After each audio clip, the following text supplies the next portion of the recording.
paz do Senhor Jesus Cristo a todos os amados irmãos, alunos da Escola Bíblica Dominical. Estamos de volta para mais uma aula muito importante da revista Importância da Palavra de Deus para o Bem-Estar do Ser Humano, orientações e princípios bíblicos na busca da prevenção da saúde integral. E hoje nós vamos falar sobre saúde, relativamente sobre a mente, mais um item sobre a mente. A lição ela é comentada pelo pastor Isaqueu Mendes de Freitas. Essa lição que vamos estudar hoje é a lição do dia 8 de novembro, lição de número 6 da nossa Escola Bíblica Dominical. Querido, se você ainda não se inscreveu no canal, se inscreva, acione o sininho, deixe seu comentário, deixe o like, tá? Compartilhe este vídeo, leve a palavra de Deus até outras pessoas. Tá? Nós estamos ensinando aqui nada mais do que a palavra de Deus através da revista da Escola Bíblica Dominical. Eu sou o Gustavo de Lima Matos, presbítero da Igreja Evangélica Assembleia de Deus, Ministério de Madureira, em Naviraí, estado do Mato Grosso do Sul, sob a presidência do pastor Ireno dos Santos, e conto com a sua companhia no percurso dessa revista. Se você ainda não é aluno da Escola Bíblica Dominical, se torne aluno da Escola Bíblica Dominical, vai ser edificante para a sua alma, tá bem? Então vamos lá ao texto áureo da nossa lição. E o Senhor disse a Caim: por que te iraste e por que caiu o teu semblante? Está em Gênesis capítulo 4, versículo 6. Verdade aplicada da nossa lição: investir no relacionamento com Deus conforme a palavra de Deus orienta muito e contribui no ajustamento das nossas emoções, contribui no ajustamento de nossas emoções e espiritualidade. Primeiro objetivo da nossa lição: explanar a ligação entre as áreas emocional e espiritual. Segundo objetivo: analisar o desequilíbrio das emoções de Caim. Terceiro objetivo da nossa lição: tratar da importância de se ter um ajuste emocional. Muito bem? Para quem acompanha a lição com a Bíblia Sagrada, a lição junto à revista e junto à Bíblia Sagrada, o texto embasado para o estudo desse fim de semana se encontra no livro de Gênesis, capítulo 4, versículo 1, 2, 3, 4, 5 e 6. Introdução da nossa lição. A conexão entre as emoções e a espiritualidade é o tema desta lição. Apontará Caim como exemplo de uma conexão prejudicial.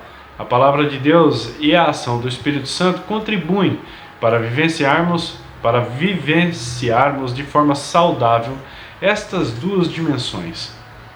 Muito bem, amados irmãos, quando o comentarista ele nos diz, olha, estas duas dimensões, observe bem que elas podem ter uma conexão existente entre elas, porém a autonomia de uma só vai aonde começa a outra.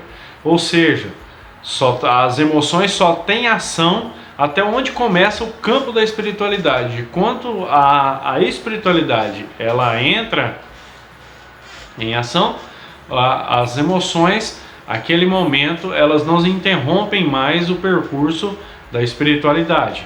Então, a autonomia de uma só vai onde começa a outra, tá? E assim vice-versa, né? A espiritualidade também só age até onde começa a agir as emoções. E quando este limite ele é rompido, ele fica comprometido. E nós temos sérios resultados na nossa vida cotidiana. E isso é muito prejudicial, porque pode levar a uma certa frustração, tá? Tanto na área emocional quanto na área espiritual. Muito mais ainda na área espiritual, quando se confunde, né, emoção com espiritualidade. Então, quando este limite ele é rompido, fica comprometido todo o resultado do seu sistema emocional e do seu comportamento espiritual, tá? Quando ele diz emoções, ele se refere ao que? O autor ele quer passar a ideia de que o estado de ânimo despertado por um sentimento estético. É um sentimento que ele desperta no nosso interno, mas nós o representamos de forma, ou expressamos, né, a maneira que você preferir. Expressamos, eu acho que sai melhor. Que você expressa o que está sentindo, tá? E espiritualidade. Espiritualidade a gente já entra na área, né, doutrina que ela admite a independência, tá? E o primado do espírito em relação às nossas condições, tanto materiais quanto mentais. A recomendação de Paulo é viver em espírito. Se você consegue isso, glória a Deus. Se você não consegue, você precisa melhorar. E se a sua vida está caminhando conforme a orientação paulina, né, glória a Deus por isso. Onde Paulo fala isso? Em Romanos capítulo 8, versículo 1, ele diz assim o texto: portanto, agora nenhuma condenação há para os que estão em Cristo Jesus, que não andam segundo a carne, mas segundo o Espírito. Então é possível caminharmos, né, na nossa vida cotidiana, e não é algo anormal você caminhar em espírito. O que significa caminhar em espírito? Não significa não ter emoções, mas sim manifestá-las de forma que o espírito tenha controle sobre elas, né? Observe que eu disse que espiritualidade é a independência e o primado do espírito em ação material e de maneira sobrenatural, natural na nossa vida, no nosso comportamento. Tá? É como que você dá a primazia de todas as suas escolhas e decisões a nível espiritual. Ponto 1 da nossa lição: espiritualidade e emoções. O exercício de nossa espiritualidade é bênção de Deus para a nossa vida. Ela deve ser exercitada de maneira saudável e tranquila. Ao criar as pessoas, Deus estabeleceu um relacionamento íntimo com elas. Este relacionamento, baseado na paz, harmonia, comunhão espiritual, era um relacionamento santo. Com a entrada do pecado no relacionamento do ser humano com Deus, todas as dimensões do ser humano foram atingidas, como espiritual e emocional, resultando em prejuízo quanto ao relacionamento com Deus e à saúde emocional. Muito bem? Exercício da nossa espiritualidade. Como eu exercito a espiritualidade? De que forma você pode exercitar a sua espiritualidade? Amados, isso não é segredo para nós que temos a mente de Cristo, para você que tem a mente de Cristo. Exercitar a sua espiritualidade é ter uma vida devocional. E como é uma vida devocional? Orando, prestando culto, jejuando, buscando a Deus, louvando, adorando ao Senhor.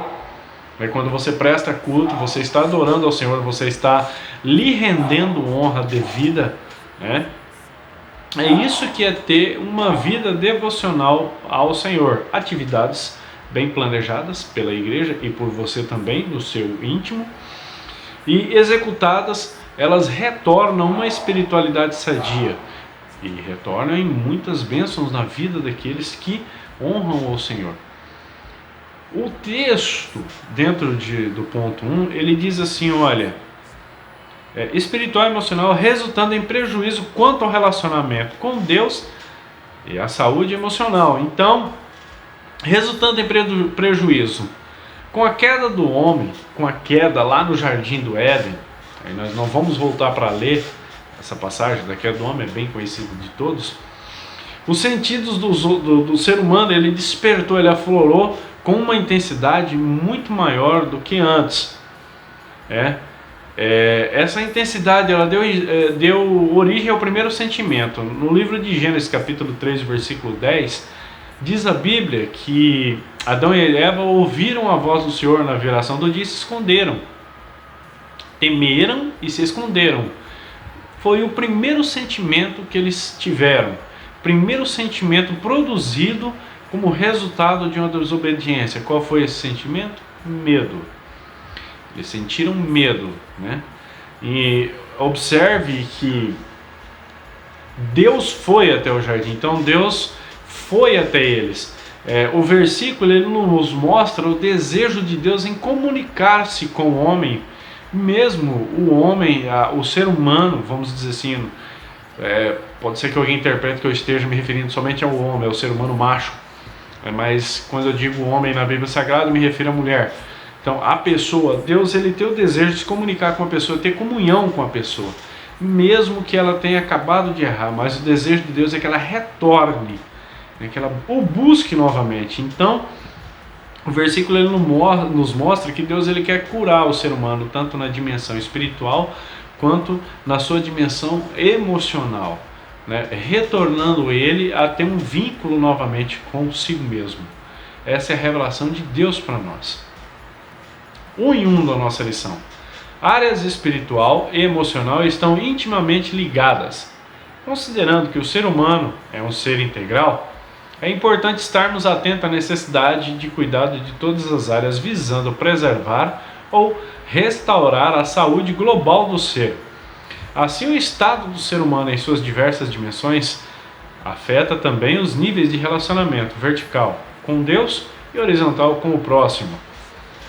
Conforme pesquisas recentes, atualmente a literatura psicológica vem enfatizando o tema da espiritualidade como estratégia de enfrentamento dos fenômenos advindos da trajetória na vida dos contextos de saúde e doença dos indivíduos. Muito bem. Integral e global são as mesmas coisas, tá, amados? Quando o autor ele diz lá, olha, considerando o ser humano é um ser integral, e no final do parágrafo ele diz, olha, a saúde global do ser, ele está se referindo ao mesmo item, tá? É referente à saúde do homem e da mulher de uma forma completa, tanto espiritual, emocional e também material. E aí ele traz um texto para nós que para mim foi uma surpresa, e depois eu fui me aprofundar para entender do que se trata, e realmente nós devemos ter como uma vitória para nós cristãos, para quem tem a mente de Cristo, isso como uma vitória. A ciência é assumir que a espiritualidade ela conduz o ser humano a uma reação, que um mundo, uma dimensão espiritual, ela consegue influenciar o resultado que o ser humano mentalmente produz neste mundo, nessa dimensão presente. Tá? Então ele diz lá, ó, literatura psicológica, espiritualidade como estratégia. Então, o que ele quer nos informar? Tem mais doutores, não somente este que eu vou citar, mas segundo o Dr. Christopher André Kausch, né, ele é brasileiro, ele é um pesquisador do Instituto Israelita, e também ele ele concluiu um trabalho que eu li na internet, o trabalho dele, tá, na unidade de pesquisa de cérebro do Hospital Albert Einstein. E isso foi em 2007, ele lançou uma tese sobre a importância da espiritualidade no tratamento da dor crônica como o resultado que o paciente produz sendo tratado desta forma. Então o que é? A ciência assumindo que o ser humano existe também uma dimensão espiritual que influencia nas suas capacidades, na sua faculdade mental. Isso só demonstra a supremacia de Cristo no tratamento da sua própria criação. Quando você adquire um veículo, ou qualquer que seja, a combustível ou não, este veículo, bicicleta, um carro, uma moto, ele vem um manual de instruções. Nós somos criados por Deus e o manual está com ele. Apesar que o Senhor ele deu capacidade ao próprio ser, à sua própria criatura, para si mesmo cuidar, e cuidar também do seu próximo, algumas coisas ainda se referem apenas a ele. E o que nós vemos aqui nesse texto, a pesquisa, a tese que esse doutor ele desenvolveu, só faz nos compreender que a supremacia do Senhor sobre as nossas vidas, ela é integral, como diz o autor, ela é completa na vida do ser humano. 1 e 2 da nossa lição. A importância de considerar a totalidade do ser humano. Na busca do desenvolvimento da totalidade do ser humano, é importante considerar todas as dimensões que o constituem. Durante muito tempo a igreja não deu tanta ênfase quanto aos aspectos psicológicos do ser humano em sua análise das questões que envolviam as pessoas. Muitas vezes, quando uma pessoa estava acometida de transtorno, síndrome, trauma ou outra enfermidade da alma, era tratado como algo somente espiritual e às vezes até como possessão demoníaca. As coisas mudaram e a ciência colaborou para isso. Sabe-se hoje que as questões emocionais influenciam as pessoas mais do que se imagina. Muito bem, aspectos psicológicos. Na verdade, amados, não é nem um pouco caso, Mas na época, na verdade, os pastores, os ministros do Evangelho não tinham nem um conhecimento que abrangesse a área psicológica. E era até repudiado, por que não dizer, em alguns ramos era repudiado o ensino psicológico. Eu nem preciso explicar o porquê. Até mesmo na época onde surgiu a psicologia pastoral, essa disciplina ela não recebeu uma atenção que deveria ter recebido, como nos dias atuais. Ela ainda existe, essa disciplina, dentro da teologia, né, a psicologia pastoral, e ela não era bem aceita, né, pelo ramo dos pastores. Né, não tinha esse interesse em estudar e se aprofundar. Isso se deve ao fato de que muitos ministros eles não valorizam o conhecimento da forma que é valorizado atualmente, nos dias de hoje, o que nós compreendemos como esse tempo odierno. E mesmo assim, se você investigar bem investigadinho, a gente vai compreender que ainda existe uma certa rejeição. É lamentável, mas ainda é uma realidade que vivemos, né, e que temos que aprender a conviver. Depois o texto ainda se refere da forma como eram tratadas as enfermidades da alma, que algumas vezes foi denominado como possessão demoníaca. Só lembrando, existia sim muita gente com esta dificuldade naquela época, mas existia muita gente também com safadeza dentro da igreja, tentando, né, aos próximos, os irmãos da igreja, e também dando trabalho aos pastores. Havia muito isso. Então, às vezes, realmente era uma enfermidade da alma, e às vezes não era. Às vezes são pessoas trabalhosas, dificultosas, que fazem a obra perecer. E os pastores têm que lidar com esse tipo de gente. Então, tinha muita gente assim, que queria se passar como se fosse uma enfermidade, mas não era. E os casos que a lição vem tratando, que eram os que realmente estavam enfermos, precisavam ser tratados de uma forma medicamentosa e psicoterapêutica, porém eram tratados de outra forma, né? Eram taxados como pessoas endemoniadas, eram excluídos da igreja, havia tudo isso aí, amado. Na nossa época está bem mais brando. Mas aí há uns anos atrás era assim que era tratada as pessoas, infelizmente, com esse tipo de enfermidade. Por um lado, porque alguns pastores não tinham instrução; por outro lado, aqueles que poderiam buscar instrução também não tinham interesse em buscar e até repudiavam o ensino que lhes elucidasse e desse embasamento para eles poderem ministrar a essas pessoas. Mas não queriam, era mais fácil excluí-las, retirá-las do meio do seio da membresia e continuar vivendo. E essas pessoas, só Deus mesmo para cuidar.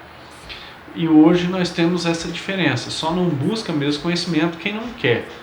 Só não busca a capacidade para compreender o que se passa dentro da mente das outras pessoas se não quiser, porque as disciplinas estão à disposição.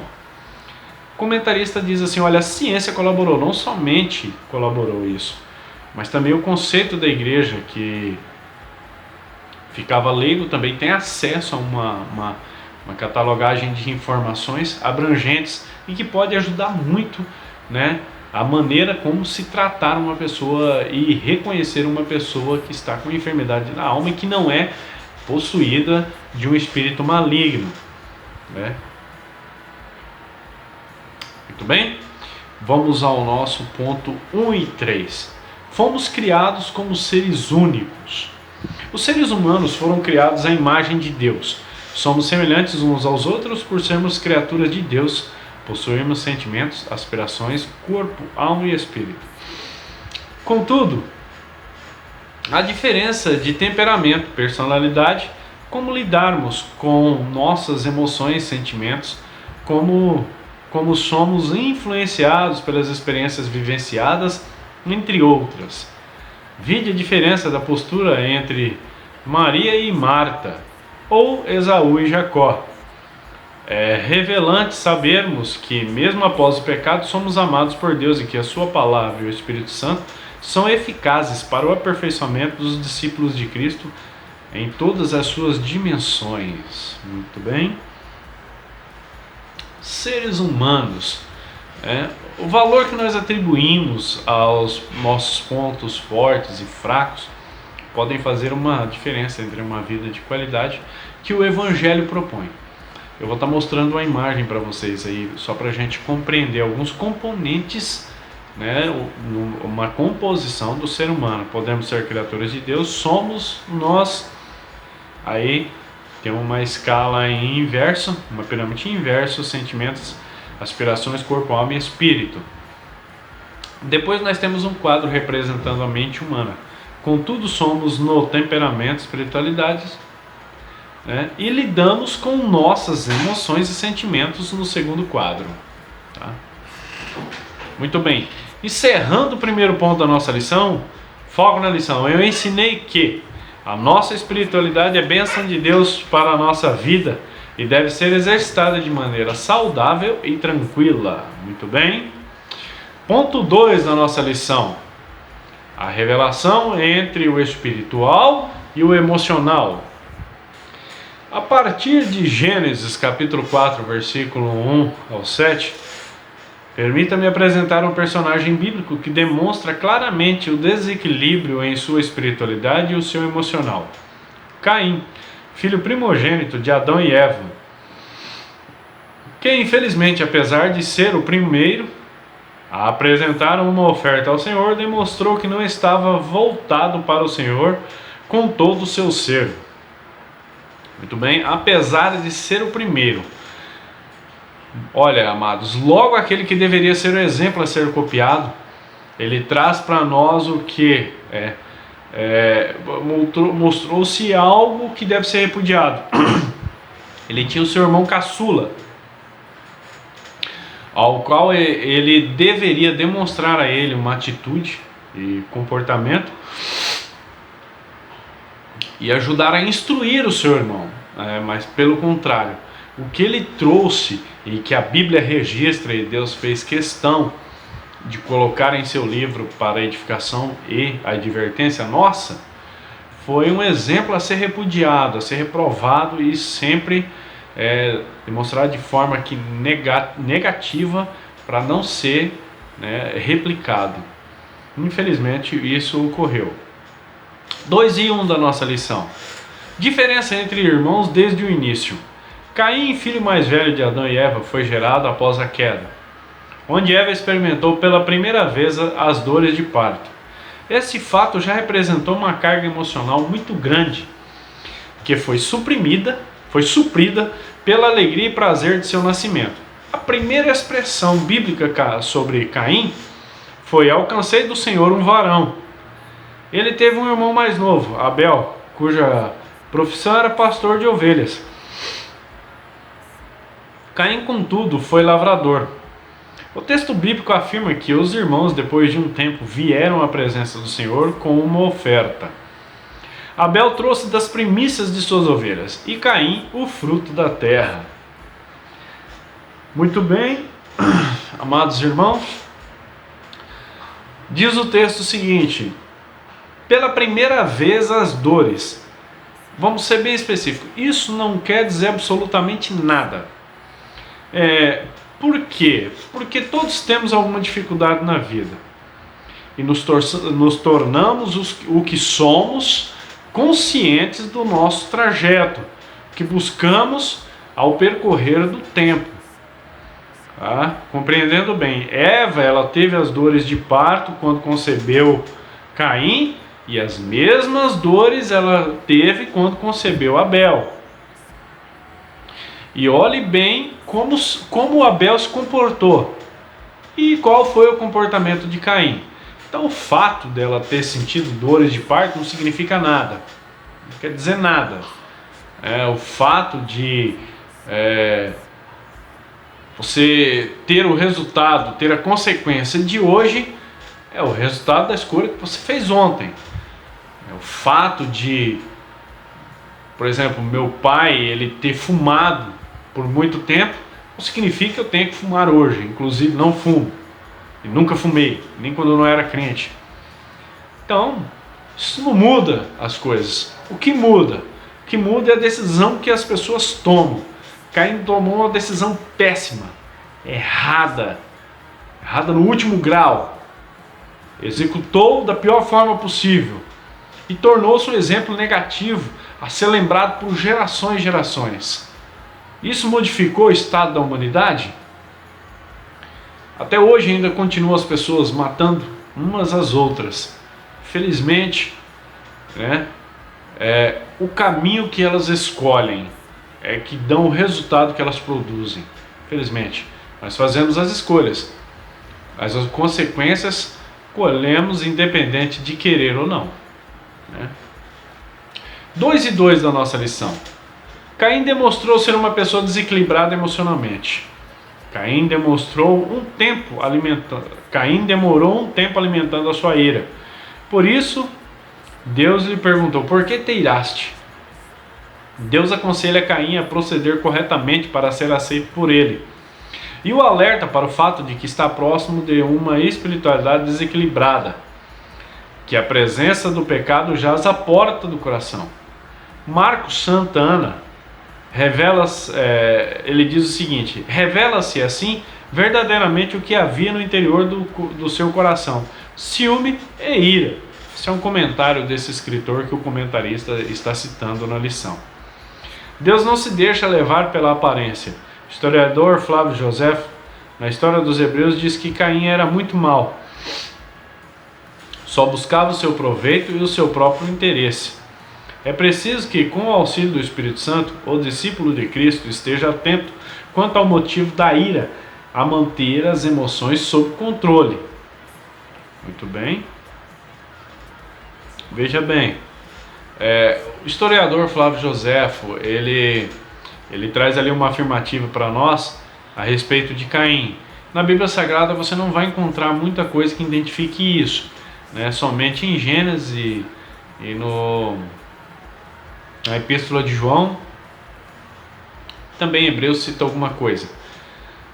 Porém, os judeus, e Flávio Joséfo era um judeu, eles têm a lei oral. E nessa lei oral existem alguns detalhes que não nos é revelado e também não está escrito na Bíblia, justamente por esse fato de ser oral. Então ele sabia de alguns itens que não é do nosso conhecimento, mas nos transmite através das suas escritas, dos seus livros. Tá? Ciúme e ira são dois sentimentos extremamente perigosos para os servos de Deus e também para o próximo.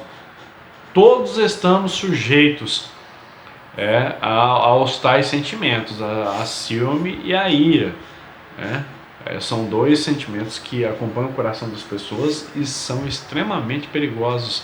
Eles são capazes de fechar as portas do céu para você, se você se deixar ser dominado por eles. E existem muitos problemas, principalmente dentro dos casais relacionados a ciúmes, e através dos ciúmes geram as iras. E nós temos o resultado da sociedade com uma baixa devassidão moral, com uma alta devassidão moral e baixa espiritualidade que temos hoje.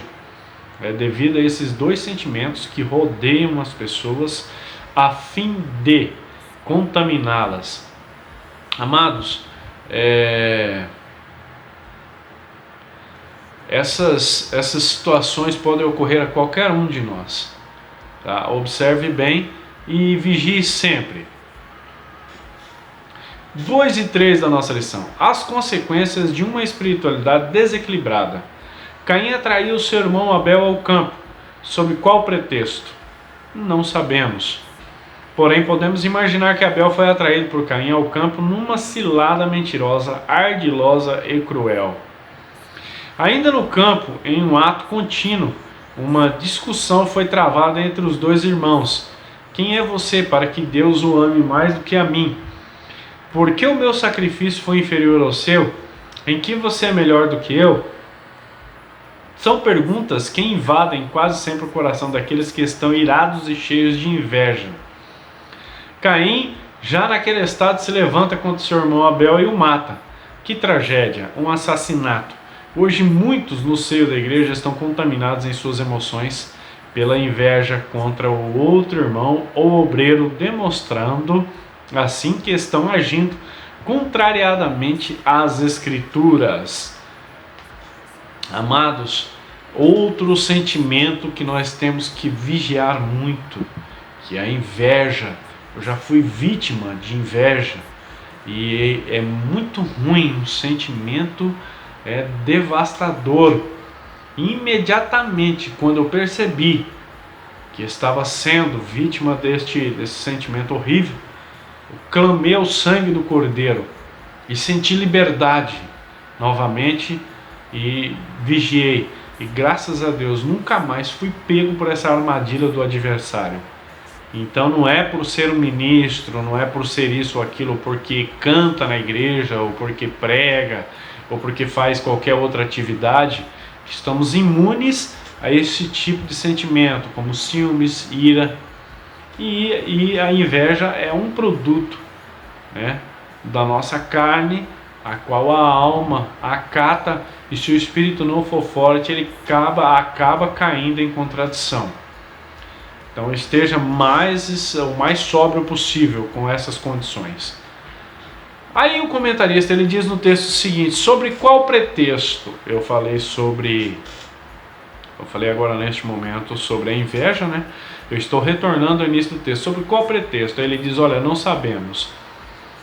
Então, a epístola de João, primeira epístola de João, capítulo 3, versículo 11 ao 12, responde alguns questionamentos ao respeito do caráter de Caim, bem como dá dicas sobre o seu comportamento desequilibrado.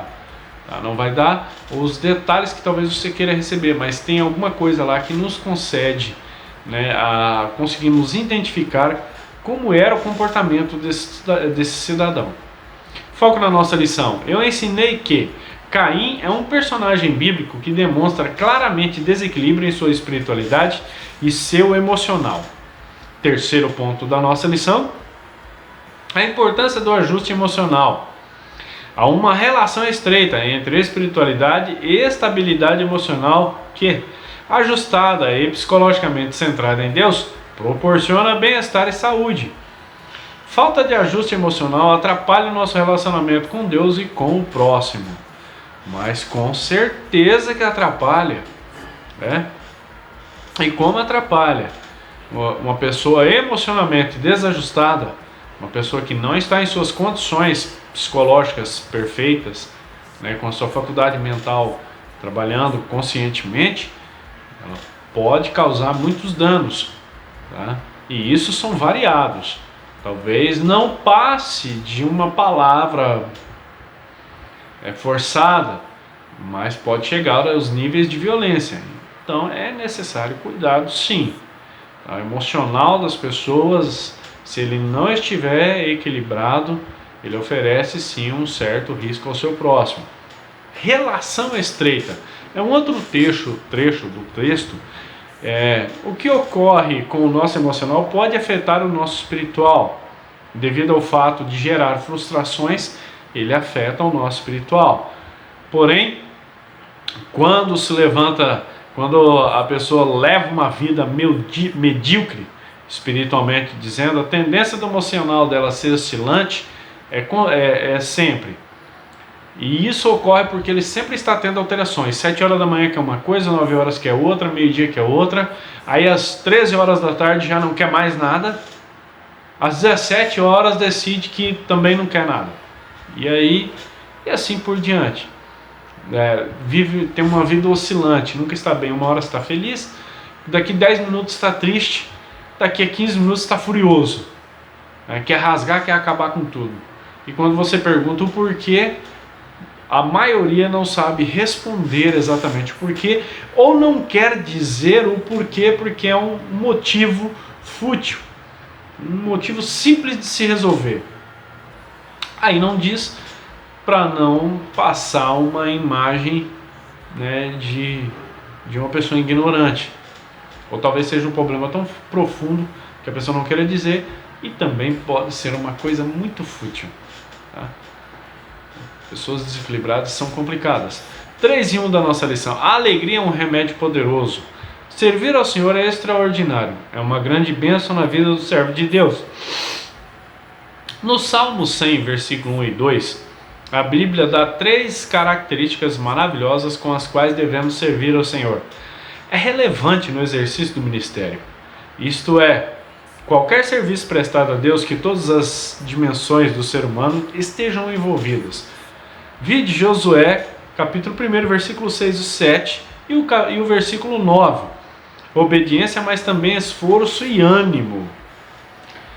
Pois que pegou essa moda dessa palavra vide agora, virou uma doença, né? Qualquer coisa, vide. Vide, para quem não sabe, vinha escrito naquelas bulas de remédio, né? Aí vide bula. Aí depois virou moda de roupa e agora está no palavreado do povo, né? Mas vamos lá. Salmo 100, versículo 1 e 2. Observe bem, se você está acompanhando com a Bíblia, está lendo o Salmo, observe, olha, a minha está por aqui, tá fácil aqui para a gente ver. Salmo 100. Tá, vamos ler só para a gente ter uma... Que recomendação que os salmistas... Olha, celebrar com júbilo ao Senhor todos os moradores da terra. Palavra bíblica. Servir ao Senhor com alegria, apresentai-vos a Ele com canto. Então são 3 recomendações que o comentarista ele fez questão de nos passar, que tem 3 recomendações ali dentro do Salmo. Então primeiro ele diz, olha, celebrar. Então seja grato pela salvação. Se você não dá glória a Deus porque o seu pastor está pregando, não dá glória a Deus, ou aleluia, porque a irmã está cantando, o irmão está cantando, ou porque fulano está trazendo uma palavra, dê glória a Deus por ser salvo, por saber que ao fechar os seus olhos para essa terra, você não vai acordar dentro do inferno, nas trevas, no sofrimento. E sim, você vai aguardar o arrebatamento da igreja para subir com Cristo as mansões celestiais. Então seja grato, celebre ao Senhor, dê honra ao Senhor, Ele merece. Depois ele diz, olha, se apresente com disposição a fazer a obra, né? Depois ele diz mais, use seus talentos, dons como ferramenta do Senhor para o povo de Deus. Apresente-se, celebre, né? E apresente-se ao Senhor. Então são algumas orientações que o salmista ele foi muito feliz, nos dá, nós podemos fazer uso nos nossos dias atuais. 3 e 2 da nossa lição. O cuidado de si. Ao analisar a vida do ministério de Timóteo, percebe-se muitas características comuns conosco, como saúde debilitada e temperamento tímido. Timóteo era portador de uma enfermidade física no estômago. Essas enfermidades eram frequentes, segundo o texto bíblico, do que se tratava. Uma úlcera, gastrite, doença no duodeno, não sabemos. Porém, certo é que isso incomodava a ponto de Paulo recomendar um tratamento à base de vinho. Além disso, Paulo fala das lágrimas que eram constantes na vida do ministério de Timóteo. Por essa razão, Paulo o exortou a reavivar o dom. Amados, observe que quando Paulo fala, isso já deu muita polêmica. Quando Paulo fala para Timóteo fazer uso de vinho para tratar da sua enfermidade no estômago, o vinho daquela época era o que nós conhecemos hoje como suco de uva. Daí alguém dizer, olha, o crente ele pode tomar vinho. Não, não pode. O vinho de hoje, se você toma, faz uso, você está pecando. Ele possui álcool, ele tem um teor alcoólico. Você pegar lá a garrafa e ler no rótulo, você vai ver lá que está lá um valor alcoólico, 65%, 35%, 15%, mas tem um valor alcoólico. O que eles tinham por vinho na época era o suco de uva que nós consumimos, o cristão hoje consome, só que nos dias de Timóteo eles fermentavam, eles enriqueciam o vinho nas dornas, deixavam lá ele por um certo período de tempo e no decorrer desse período de tempo ele fermentava, mas era o suco, não tinha mais nada do que suco. E o que provocava embriaguez, que até as cartas aos Efésios vêm alertando para não se embriagar com vinho, é pelo fato de que o fermento dentro do nosso organismo provoca aquela sensação de embriaguez que é provocada pelo álcool diluído dentro dos líquidos hoje, atualmente. Então, se você é cristão e toma vinho, está vendo este vídeo, pare, porque agora você sabe que é pecado. É pecado, tá? Não use, não faça uso. O suco de uva, irmão, o álcool não vai nos ajudar em nada. Eu consumi álcool por um grande período de tempo na minha vida. E só parei em 2003, quando eu me converti. E isso só me trouxe resultados negativos. Então, quando a Bíblia adverte para não se embriagar, mas eu tomo socialmente, para me embriagar, é pecado do mesmo jeito. Essa conversinha fiada, filho, isso aí já foi o tempo. Senão eu estaria bebendo até hoje. Então o Senhor me libertou desse hábito. E eu te digo que o que eles usavam naquela época, você pode até fazer um estudo, se aprofundar, você vai descobrir que era o suco de uva fermentado. Tá? Aí no texto, o título diz, olha, eu cuido de si. Então o que ele quer dizer? Que saúde nós não negociamos. Ou você tem ou você não tem. Se você tem, cuide. Se você não tem, busque tê-la. Porque tudo é possível àquele que crê. Né? No Salmo 41, versículo 3, diz assim o texto, o Senhor sustentará no leito de enfermidade. Tu renovas a sua cama na doença. Então o Senhor cuida de nós. Mas se você não sarou, procure um médico. Se o Senhor não te curou, pare de esperar. Procure um médico, tome o remédio, se cure e dê glória a Deus por isso. Tá? Seja bem específico. O Senhor não quer você doente, Ele quer você são. 3 e 3 na nossa lição. Que a flexibilidade seja a nossa marca. Ao terminarmos esta lição, tomamos a liberdade de dar alguns conselhos. Em primeiro lugar, seja uma pessoa flexível, na sua casa, no seu trabalho e na igreja. Sempre haverá situações que você não conseguirá resolver. Sejamos humildes e flexíveis para aprender com outras pessoas e valorizá-las. Isso nos ajudará a repartir a carga. Em segundo lugar, sejamos sensíveis ao Espírito Santo, não tendo medo de tentar novos caminhos. Ousemos mudar para melhor é preciso. E em terceiro lugar, nos dediquemos à oração e à palavra. Glória a Jesus. Estamos encerrando mais uma lição. Foco na lição. Eu ensinei que a falta de ajuste emocional atrapalha nosso relacionamento com Deus e com o próximo. Conclusão da nossa lição: não há como separar nossas emoções do nosso espiritual. Assim devemos pedir a Deus para ajustar nossas emoções e o nosso espírito para com Ele, a fim de que possamos ir bem em todas as áreas da nossa vida. O amor de Deus ao próximo nos traz paz e equilíbrio. Meu querido e amado irmão, Deus te abençoe. Muito obrigado por tua companhia até este presente momento. Eu sou carente das suas orações e que nós estejamos juntos para uma próxima Escola Bíblica Dominical, em nome do Senhor Jesus Cristo. Deus abençoe a todos, a paz do Senhor Jesus. Amém?